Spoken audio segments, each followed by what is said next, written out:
The impetus for the shiur is really twofold. Number one, because it relates to the life of Esav, Russia, which I'll demonstrate shortly. And when thinking about Esav, there's a very important midrash which talks about how his life was really hopeless, at least it would seem from the midrash, that he was doomed to lead a life of spiritual disaster. And I want to get to that midrash shortly, but the very same pasuk that midrash quotes about Esav is also quoted by Rabbi Yehuda HaChassid in regards to a member of one's family who becomes a Meshumad. And right now, there are a lot of people in the community who have children that leave they call it going off the derech, right? And there used to be a practice within Jewish tradition, at least among some Jewish circles, that when a child became a Meshumad, when a child, let's say, converted to another religion, you said Shiva. As a matter of fact, in Shalom Aleicham's Tevye the Dairyman, which would later become a successful smash hit musical on Broadway, right, where they had to change the story so that you wouldn't cry so much. But in the scene where his daughter Chava marries the Gentile, he is seen sitting Shiva for his daughter. Now, of course, the movie doesn't end that way. They end up reconciling, right? But in the original story, Tevye sits Shiva for his daughter for having left the faith. And the question is, what is the source for that? Is it a correct minhag or is it an incorrect minhag? And how do we translate that in today's world? The first thing that we need to see is that when it comes to sitting Shiva itself, for when a person passes from this world, there are limits on whom you're supposed to sit Shiva for. As a matter of fact, it's indicated from certain sources that when a person has left the faith and then they pass away, then sometimes it's indicated to not sit Shiva for that individual. So let's take a look. That's source number one. In Maseches Machos Perek Beis, the Maseches states as follows: Kol haporesh midarchei tzibur ein misaskim imo l'chol davar. Any person who separates from the paths of the tzibur. Now this, of course, is the source of much discussion, exactly what it means. It's a very generic statement, to be poresh midarchei tzibur. What does that mean? If he davens Nusach Sfard and everyone else is Nusach Ashkenaz, right? I don't think so. In other words, what it really means is a person who really engages in activity that pulls him away from Yiddishkeit. That's really what it means. Then ein misaskim imo l'chol davar. Then we don't attend to his funeral needs, because this is what Maseches Machos is all about. And then it says, Acheim ukrovehem lobshim levanim umisatfim levanim va'ochlim v'shosim usmechim sha'avdu sonav shalmakom. Furthermore, it says the brothers and the other relatives wear white clothes. Normally, you're supposed to wear black clothes as a sign of mourning, but they wear white clothes, and they eat and drink and make a celebration that even though their brother has died, but rather it's a celebration that one of God's enemies has left this world. Shenemar halo misanecha Hashem esna uviskom memecha eskotat. As it says that those who hate you, Hashem, I also hate, and those who rise against you, I shall battle with them. And so you see that a person is supposed to put aside his own personal sadness over the loss of a kin, the loss of a relative, and realize that if this person was against religion, against Hashem, against Yiddishkeit, you have to celebrate that that person has died. That's pretty hardcore. Tachlis sina sinesim lo'oivim hayuli. As the pasuk continues, and it says that with the ultimate amount of hatred have I hated them, they were my enemies. Now, this seems to be somewhat contradicted by something that's brought down by the Hagos Ashri. And the Hagos Ashri writes a one-line statement in the context of the laws of mourning, which is it's a commentary. Hagos Ashri is the commentary on the Rosh, which many times quotes the Or Zarua, who's another Rishon, and the Hagos Ashri says something that is really not clear exactly what it means, but it's the underlined portion, and it says Rabbeinu Gershon, which we know as Rabbeinu Gershon with a mem, Nis'abel al beno keshehimir daso. He sat Shiva for his son when his son left the faith, when his son converted out of the faith. Now, ostensibly, when a person leaves the faith in the 10th or 11th century, what's going on is they're converting to Christianity, to Catholicism, or to Islam, depending upon the region in which they live. So Rabbeinu Gershom is known as the Ma'or HaGolah. He is the head of what would become Ashkenazic Jewry, and he is the leader. He is the Gadol Hador. He's like the Rav Moshe Feinstein of his generation, Rabbeinu Gershom. And he had a son who became a Meshumad, who left the faith, which is in itself is very startling. Shows you it could happen to even the finest of families, right? And when his son became a Meshumad, he mourned over his son for 14 days. Why 14 days? Kal v'chomer l'shchina abba asar yom.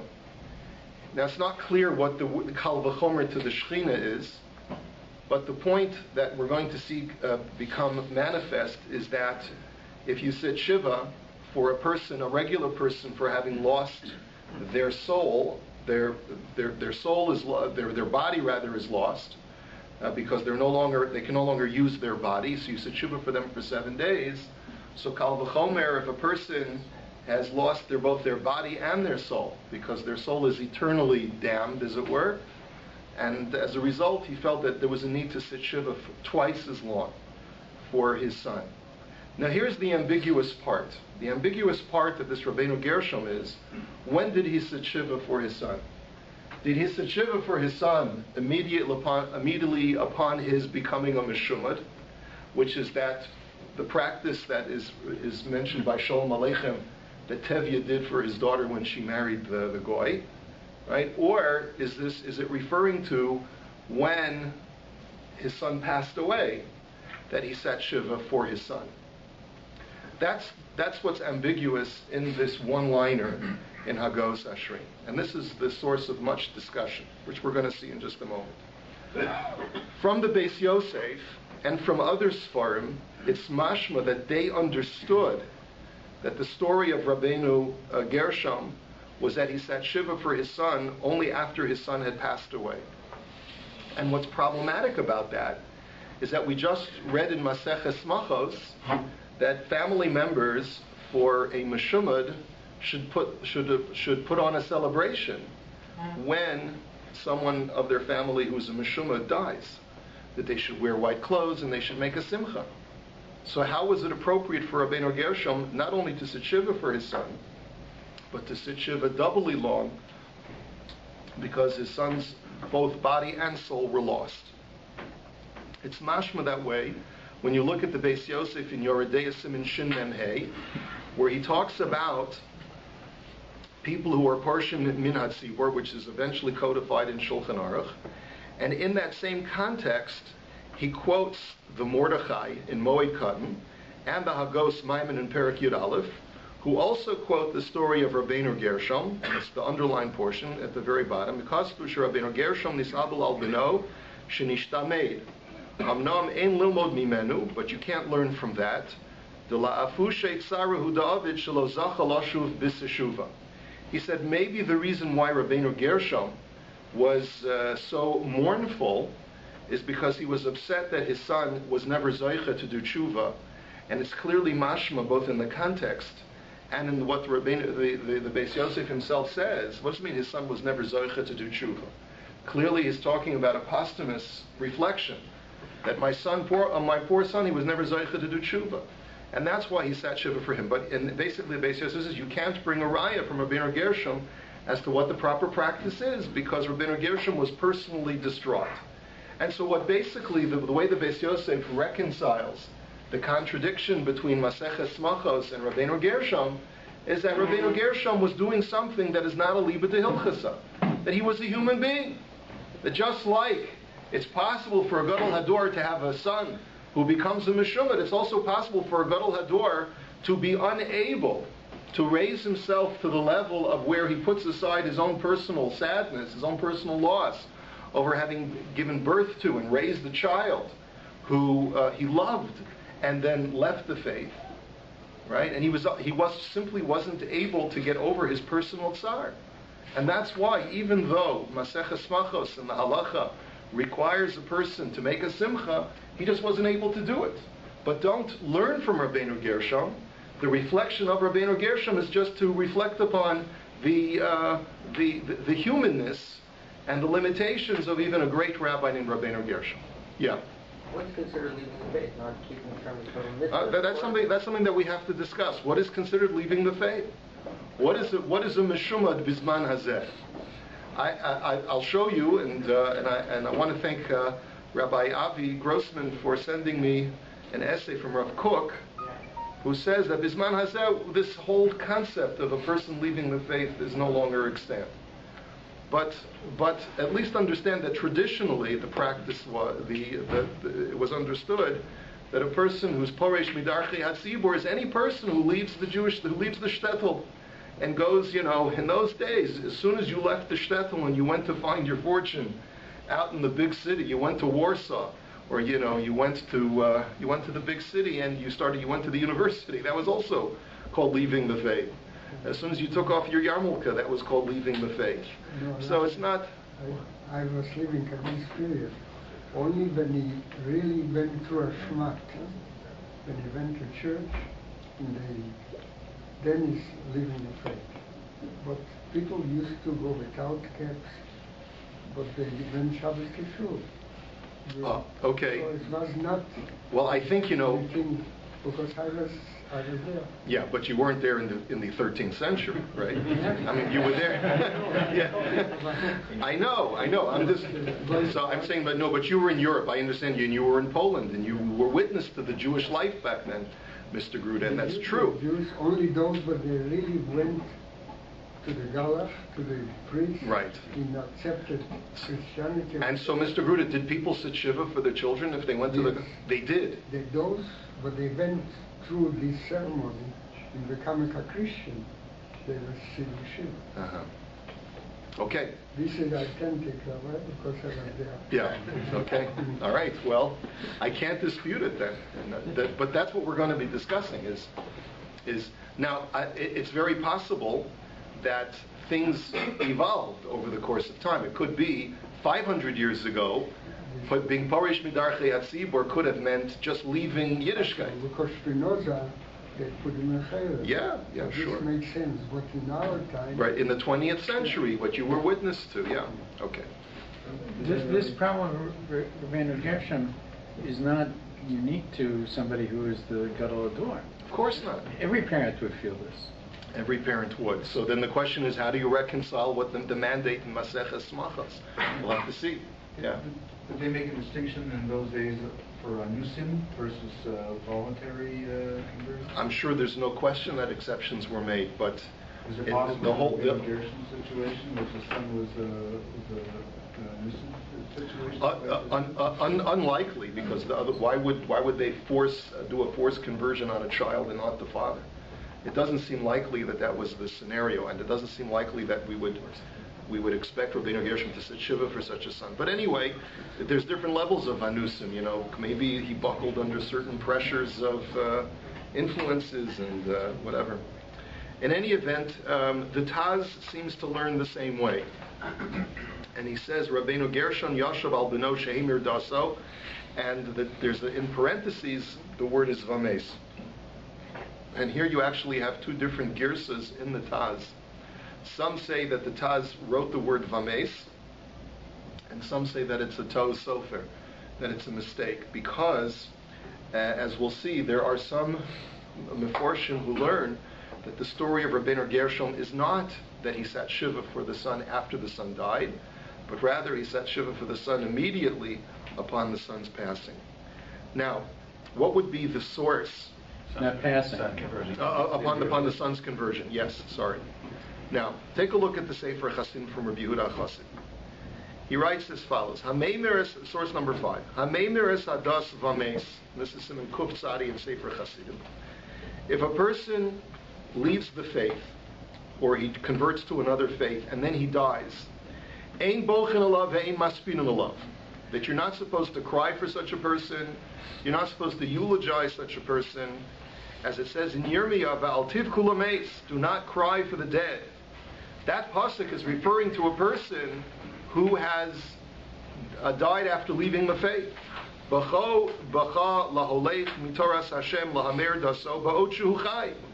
But when should you cry for a person? When he's still alive. Cry for someone who's left the faith and is still alive. Why? Shema yashuv. Because maybe he'll do tshuva. Maybe he'll do tshuva. So, it's appropriate, says Rabbi Yehuda Chassid, to cry for someone who's left the faith and mourn for them and really feel bad for them when they're still alive. And then Kilo Yashuv Od, as we'll see from Reb Simcha Bunim Sofer in his Shalos Tshuva Shevet Sofer, he learns that the last part of the pasuk, because he will never return, refers going back to the beginning of the pasuk, that when he's dead he'll never return. But when he's still alive, there's still hope for him. Kishemeis v'im shava meis bochen alav.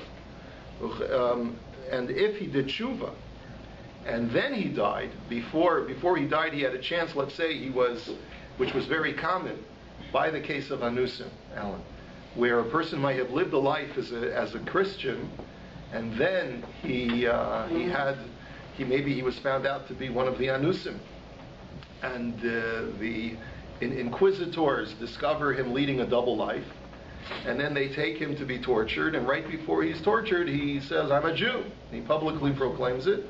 So then you are allowed to mourn for such a person. And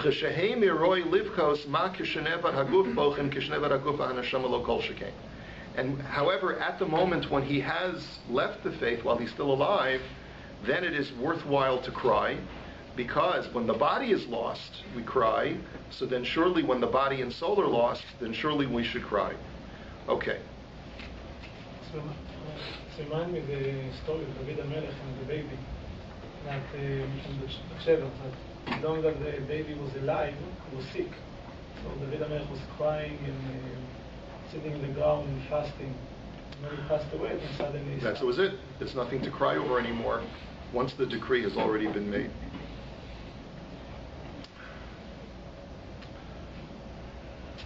Although there, David HaMelech was makabel al atzmo et adin. He's accepting the judgment because he realizes that this is an onish. Here it's a little bit different, is that there's no purpose in crying anymore because there's nothing I can do. See, Rabbi Yehuda HaChassid learns that the purpose of crying is to daven to Hashem. Right, maybe it's very similar to what you're saying. He's crying in the hopes that this person, through my tefillah, will be able to do tshuva. But once he's already dead, there's nothing more that we can do for this fellow. Okay? Take a look at the Chachmas Adam. Source number 6. Kol haporshim min hatzibor v'hein ha'anashim sheparku ol hamitzvos me'al tzavaram. Anyone who is separated from the tzibor, and these are people who have thrown off the yoke of mitzvahs from off of their necks. So you see that again, this is the Chachmas Adam is 19th century. So he's referring now to a person who hasn't converted to another faith, but he's thrown off the yoke of Yiddishkeit. So he's living a secular life, according to the Chachmas Adam, not necessarily a life of a Christian. Ve'ein ichlolin b'chlal Yisrael ba'asiyasam uvekavod hamoedos v'yeshivas b'tei knesios uv'tei midrashas. They no longer count themselves as part of the Jewish community in the way that they behave, and the way that they honor the festivals, and the way that they go to shul, or the Beis Medrash. But they've become hefker. They just basically lived a life of secularism, is what he's describing. And similarly, a mumar. A mumar is someone, perhaps by the word mumar over here, he means a person who's converted to another faith. And a masur is a person who acts as an informant on the Jewish community. Lo dai she'im nis'adlam aleihem, ela acheim u'shar kroveim lovshim levanim u'misatfim levanim, va'ochlim v'shosim u'smeichim al shenevat sana shel makom. So not only do we not mourn for such a person, but we make a simcha. The relatives of such a person have to make a simcha by wearing white clothes and making a mamash yom tov, because God's enemy has been destroyed. And that's a quote from Maseches Machos Shenemar, as it says in Mishlei, Ba'avod Rishoim Rina, that when the wicked are destroyed, there is joy. And then he quotes the story about Rabbeinu Gershom, that he's respectful to Rabbeinu Gershom and doesn't quote him by name. He just says, Umas beben echad mehagedolim. There was once a story about one of the Gedolei Yisrael. You see that he's being very respectful. He feels that there may even be an aspect of Lashon Hara here to identify which Gadol's son became a mumar. Shehemer v'yashav alav yudalad yamim takev kishehemer. That he became a mumar, and then immediately upon him becoming a mumar, he sat Shiva for 14 days. So you see that the Chachmas Adam learns not like the Beis Yosef, and not like the Taz, that he learns that his sitting Shiva for the son was immediately upon him becoming a mumar while the son was still alive. Where did he live? Chachmas Adam? Chachmas Adam is 19th century. In Eastern Europe or worse? I believe so. Emes ki nimsa b'hagaso perak ve'elu megalchin umashma tekev kishehemer. It's mashma, he says, from the source in the Hagos Ashri that immediately upon him becoming a mumar that he sat Shiva.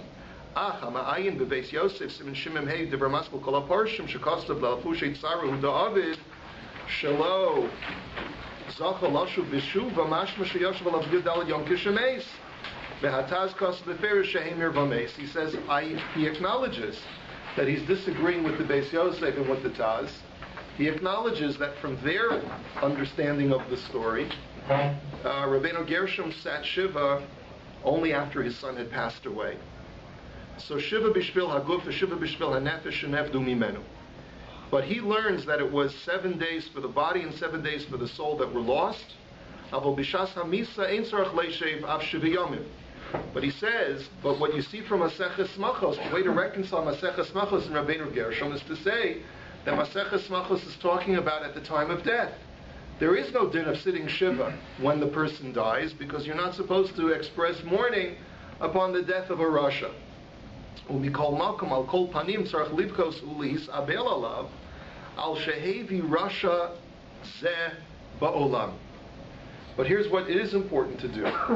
That even though you don't sit Shiva for such a child, but you have to mourn and be upset when that child dies and cry because you brought such a bad child into the world. That's a very bitter pill to swallow. But that's what the Nishmas Adam the Chachmas Adam says. And then he says to say, take a look at the Beis Lechem Yehuda B'Shem Sefer Chasidim, which we saw the Sefer Chasidim already. Okay, and then we will skip the rest.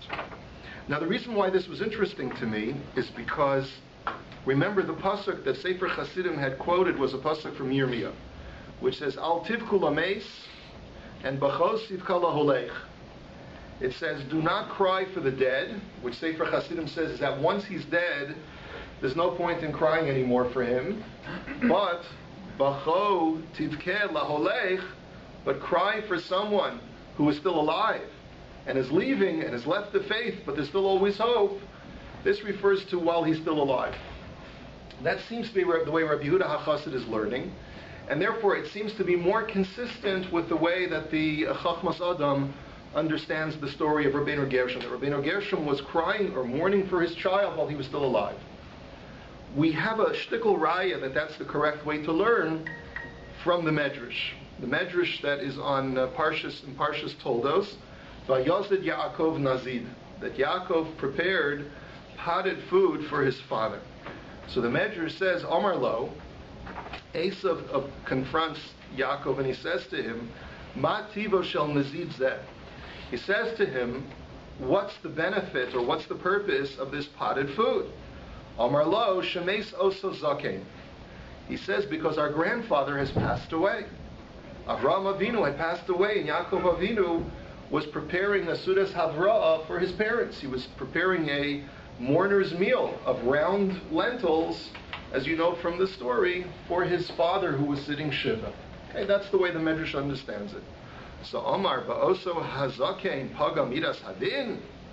So Esav expresses astonishment, and he says, "You mean to tell me that even the great tzaddik, our grandfather, God's attribute of justice, has stricken him as well and has taken his life? The great Avraham, too, also has to meet his death?" Amar Lohei.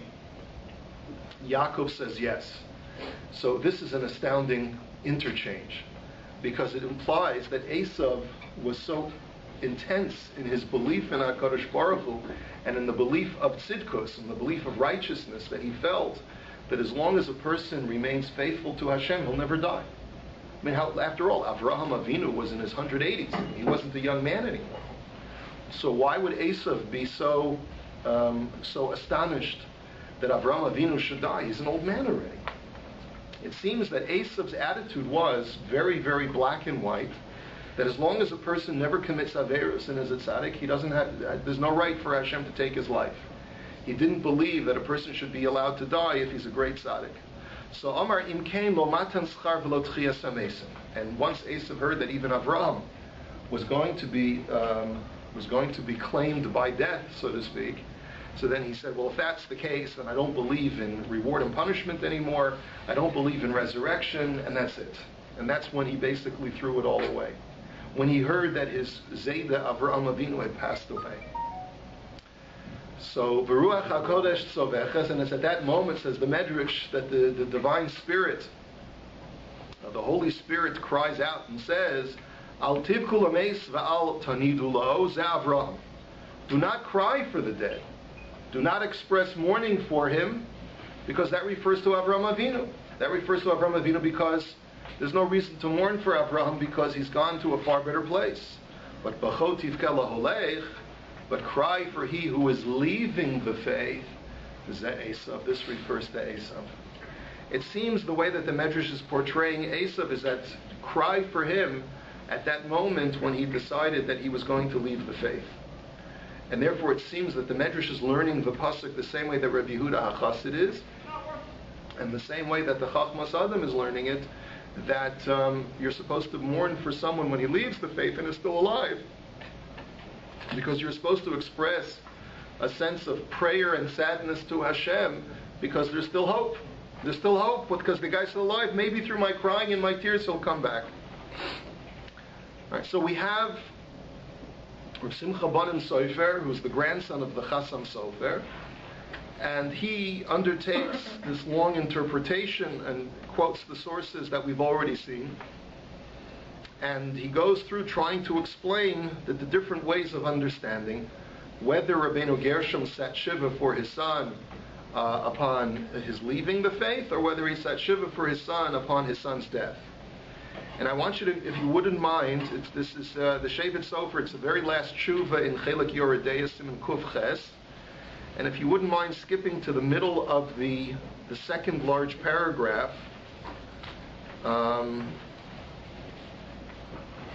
he's responding to a friend, to a fellow, a colleague of his, and he writes, "Umalas kavodo kosav, shelo zacha lahavim."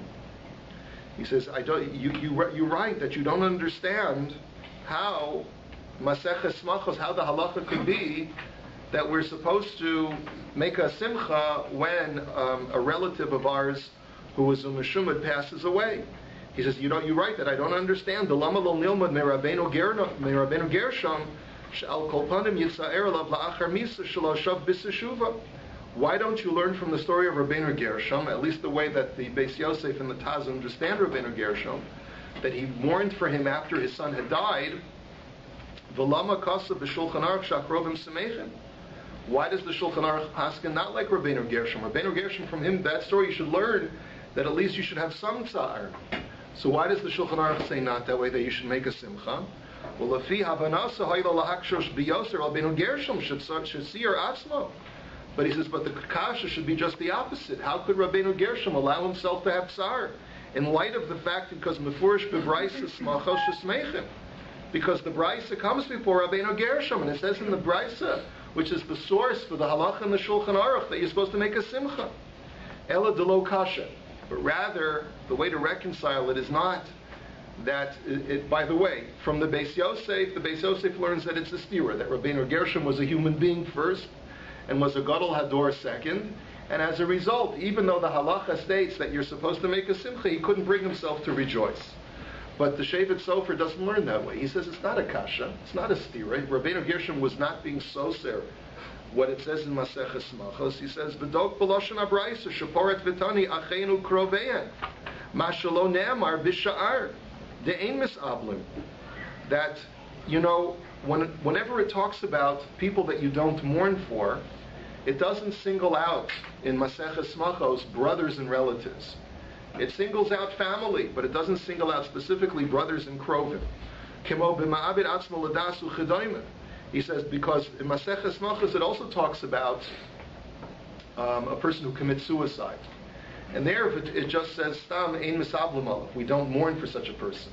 But why does it single out by a person who is Heimeres Hadas, that achehenu krovehen, that the brothers and the relatives, elavadai da'osi la'ashmi'inam davka achenu krovein semechem belovshim levanim, mishum avod resha'im rina, aval lo aviv v'imo. It's only the brothers and other relatives who have to make a simcha, but not the parents, because the parents are a different quality. Because even though, yes, it may be true that they're not obligated to sit Shiva for another relative that passes away because this person has left the faith, al kol panim lo yismachu shaholidu ben kazeh, but they should make a simcha that through them such a person came into the world. But just the contrary, they should be very pained. Rabbeinu Gershom. Ba'adarabba yesh ra'ila Rabbeinu Gershom shehis abel mamish levi havanas pashtus divrei hamordechai. Furthermore, it sounds like, at least the way the Mordechai understood the story of Rabbeinu Gershom, that Rabbeinu Gershom mamish sat Shiva according to halacha. Delotznam b'smachos rak achemu kroveim, o demuchach mehabraisa rak delo yismachu v'yilbushu levanim ha'avos rak yitzaru atzmam. Aval lamuchach o desricham leisha v'lo kedin Shiva k'mo b'shar mesim v'yisrael Rabbeinu Gershom l'oshen habraisa ve'ayin. He says, even though there's no halacha that a person is obligated to sit Shiva, but it's implied that Rabbeinu Gershom went the extra mile. But the point is that certainly when a parent has a child that goes away from the faith, that's not a cause. If Rahmana litzlan, that child dies without doing tshuva, that's not a cause for celebration. That's a cause for tzar. Nebach, the child of mine, was never zoicha to do tshuva, was never zoicha to live a Jewish lifestyle, was never had a connection to HaKadosh Baruch Hu. And it seems that there are two issues here. One is, oy veis mir, woe is me, that through me such a child came into the world. And oy vei, from the child that I loved and I raised and I invested so much into, that Nebuch, that child, never got to see the spiritual light of Torah and Yiddishkeit and so forth, and that's a source of tremendous sadness. And then he says, V'chipasti bi'argaz starim shali. He says, and of course he didn't have a CD-ROM. He only had a chest full of Sfarim. So he says, I looked through my chest of Sfarim. Umatzasi b'sefer Beis Lechem Yehuda v'zelushono. And then he brings from the Sefer Beis Lechem Yehuda, which is the Tshuva Sefer, and he quotes from the Sefer Chasidim. So we'll just skip here, because he basically quotes and interprets the Sefer Chasidim. And go to the middle of the last paragraph.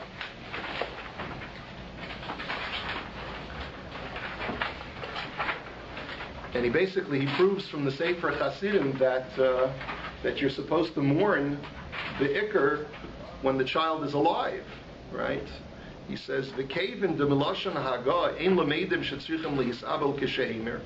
He says, now, while it's true that from the Sefer Chasidim it's mashma that you're supposed to mourn while the child is alive, immediately after he leaves the faith, but from the Hagos Ashri, from the story of Rabbeinu Gershom, you don't see necessarily that you have to be misabel, that you have to mourn upon at the moment that he leaves the faith. The Hambu Mordechai, Umehagos Maimoni, Mashma Demais Rabbi Gamliel Koila Achar Shemes. He says, because the way that the other Rishonim learn the story of Rabbeinu Gershom, it's that he sat Shiva for his child after the child died.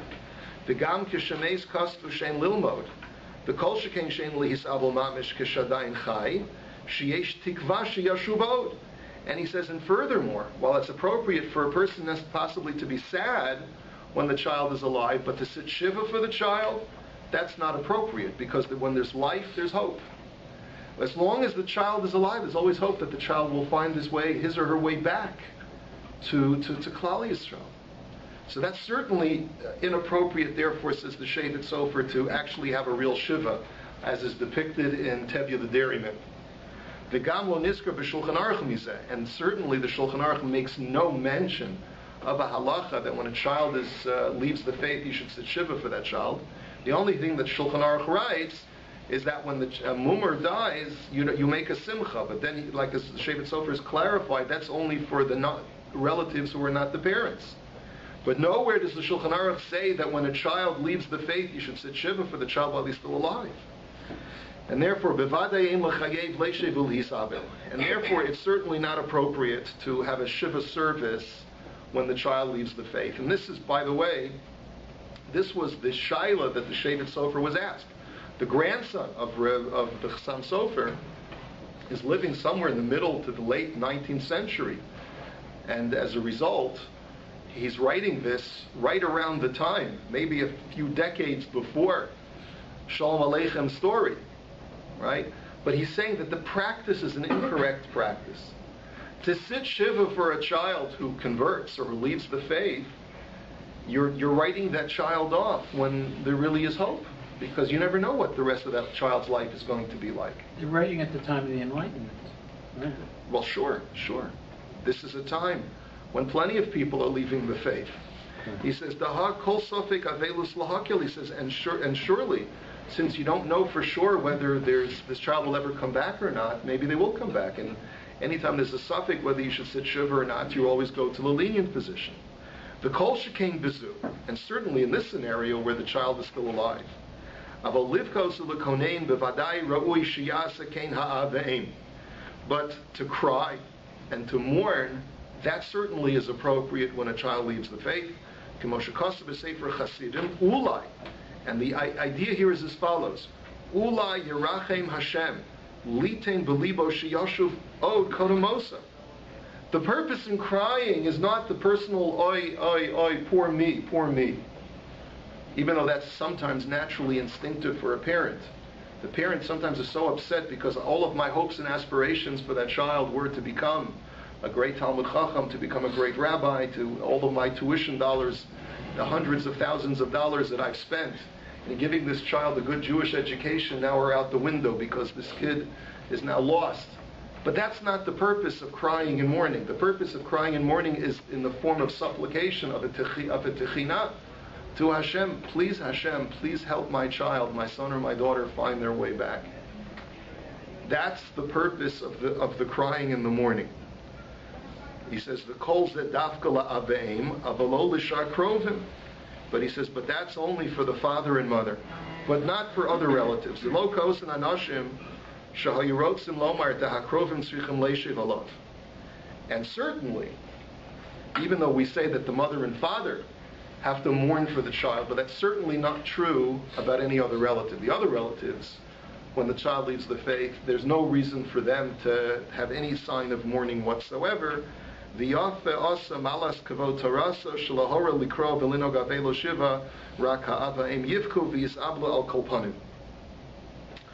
says, you were correct in your instruction to the family who had a child that became a mummer, that you told them don't tear kriya, don't sit shiva, but you can cry. You can cry over the loss of this child to Yiddishkeit.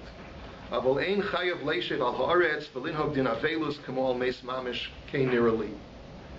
he says, but certainly that you shouldn't have a strict laws of avelus like sitting on the floor and tearing kriya and all of the other dinim of avelus, like accepting more, comfort from the mourners and things like that. V'Hashem yikabetz nidchei amo Yisrael v'yikabetz pizureinu miben hagoyim.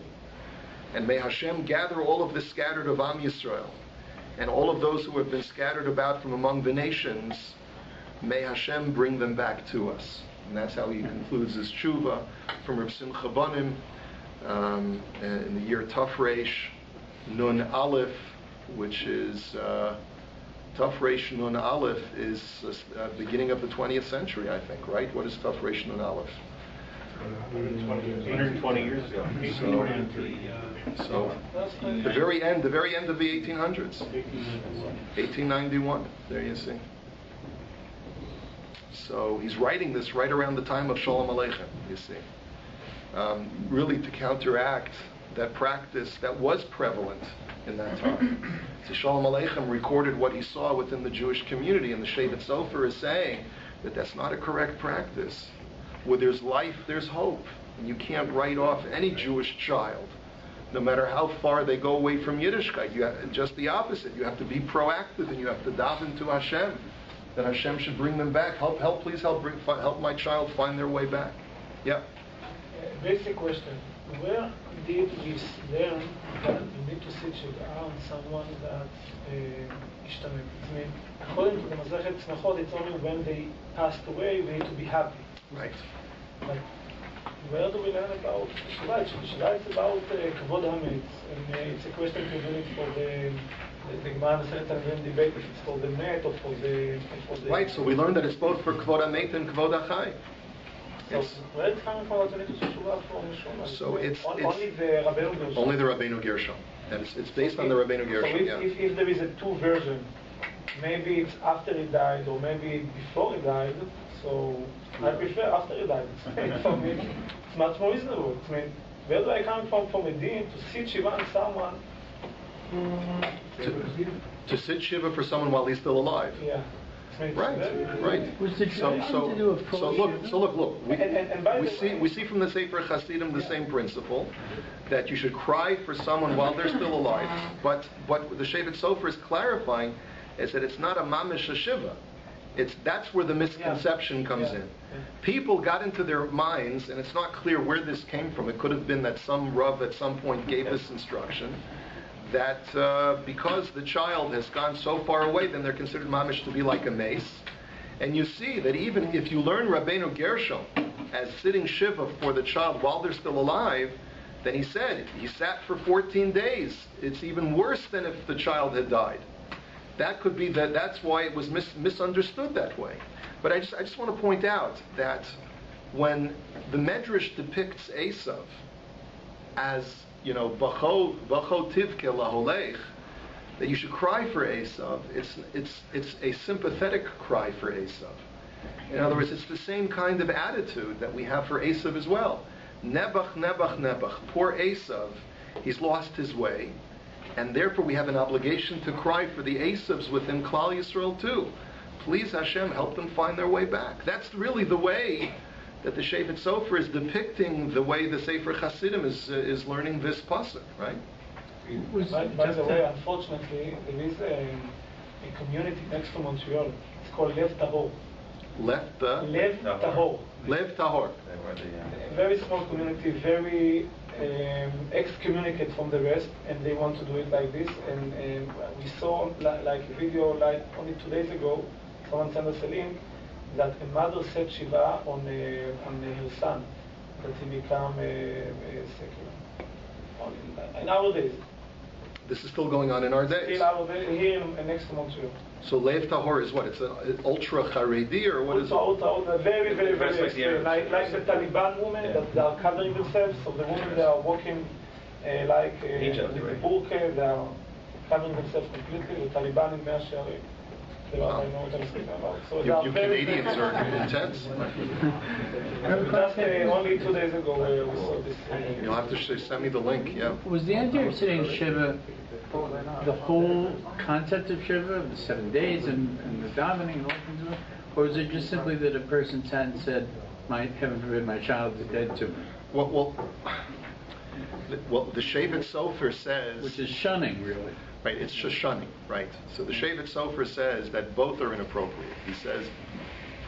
But was there ever the first one? Like 7 days of... It seems like the way that it's depicted in Shalom Aleicham's story, the father tears Kriya and he sits on the ground, just like a person sitting Shiva.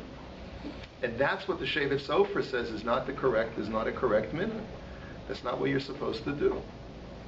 Even though that's the way it's depicted in the Yiddish play, They made a Yiddish play about this, about Tevye, The Yiddish vocabulary, we heard when somebody went in Meshumad, they said, oh, that this is Shiva.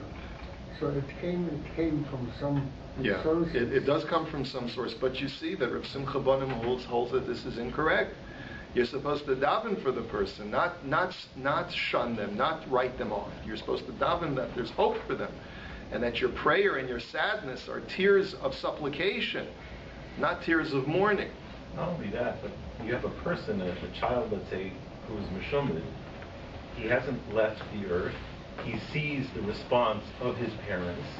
Practically speaking, objectively, it might even look the same, sitting Shiva, crying, etc. Attitudinally, sitting Shiva, you're pushing him far away. He's never coming back. Right. If he sees you davening for him, he feels something. I mean, it's just, I'm saying the same thing, but it's even stronger than that. Absolutely. Now, look, there are many different ways to translate this. I won't even bother. There's the Tzitz Eliezer has a tshuva in Chelek Yud Siman Mem Aleph regarding the halacha about what should parents do if Nebuch, a child who was Heimeres Hadas, they had a child who left the faith. Are they allowed to sit shiv in light of Maseches Machos? And he goes through the whole sugya, and he comes out l'maskana. If you just want to take a look at his maskana, it's a very long tshuva. He says in the very last paragraph, on the last page of your handout, he says, "V'nilmad mikol zeh la'halacha, dehecha she'ha'avelus hu b'chtei la'fushei tzara al avdan haguf ve'hanefesh v'shoyin le'hisabel." That if a person wants to mourn because of the loss of both the body and the soul when this person passes away, so that's a good reason to mourn. Ve'al ha'horim yesh makom lamar shechayavim b'kach. And certainly for the parents, they should be extremely pained. And even if they want to be lenient and not sit Shiva, but they should still do it bitzar, in a sense of anguish and not in a state of simcha.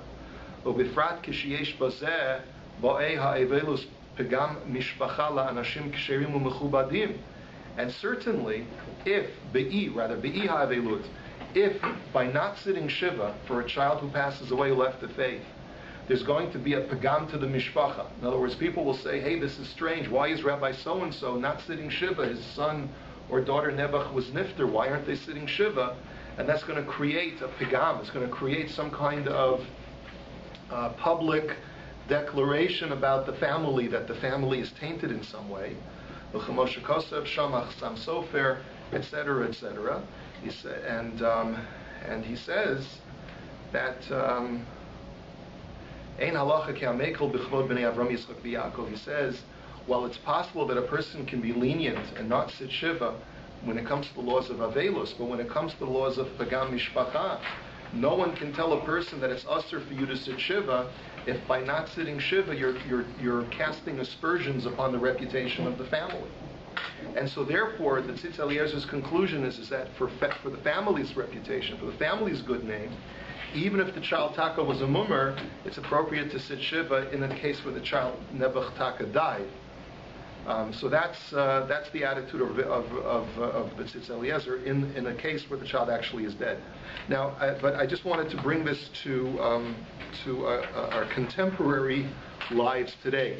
Now, again, I didn't have a chance to go through the whole tshuva from Rav Kook, who says that in general, the whole attitude towards sitting Shiva over a child who has left the faith is bichlal not extant today. And he's writing this in the early 20th century, in the 20s, 30s, whenever he wrote this tshuva.